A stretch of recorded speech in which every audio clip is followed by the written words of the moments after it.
The lowest price is actually the most expensive mistake in business history. Most entrepreneurs find themselves trapped in a race to the bottom, fighting for 3% margins against competitors who look exactly like them. This structural trap leads to burnout and eventual bankruptcy for thousands of small to mid-sized firms every single year. The world's most profitable entities utilize a different blueprint known as de-commoditization. By the end of this analysis, the mechanics of how a $5 raw material is transformed into a $500 asset will be fully decoded for those seeking ultimate market leverage. Economic theory suggests that in a state of perfect competition, profits eventually trend toward zero because products become indistinguishable.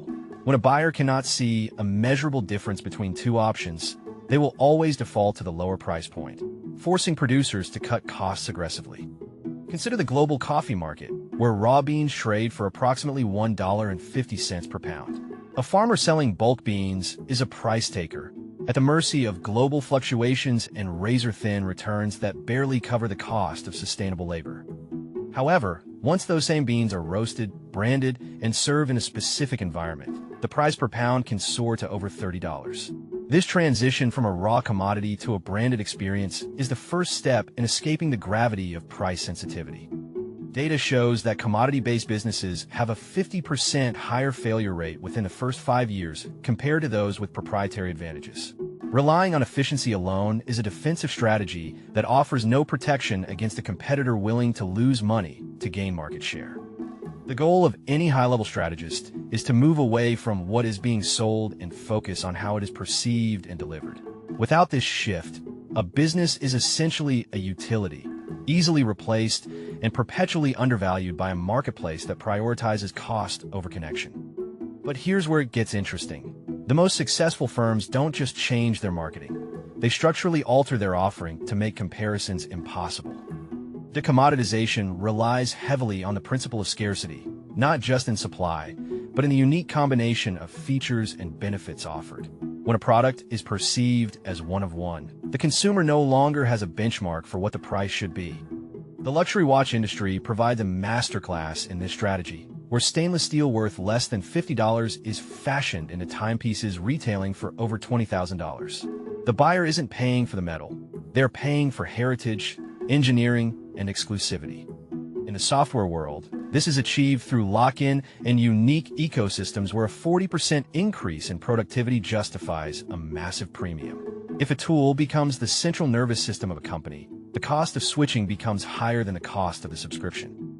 Analysis of the S&P 500 reveals that companies with high pricing power, the ability to raise prices without losing customers, consistently outperform the broader market by nearly 8% annually. These firms have successfully moved past the Me Too stage of development. By layering specialized knowledge or proprietary processes on top of a standard service, a business creates a category of one. For example, a general consultant might earn $200 an hour, while a specialist in post-merger integration for biotech firms can command 10 times that amount. The data tells a different story for those who refuse to specialize.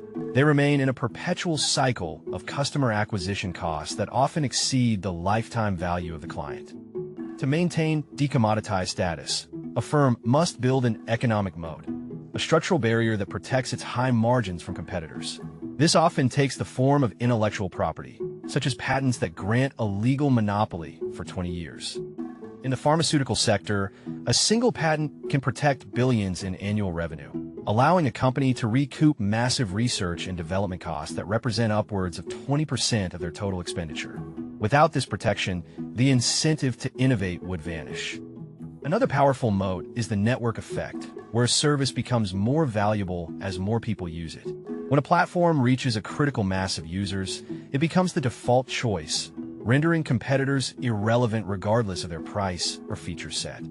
Statistics from the U.S. Bureau of Labor show that businesses with strong brand recognition and proprietary tech maintain profit margins that are 2.5 times higher than the industry average. This surplus capital can then be reinvested into further innovation, widening the gap even further.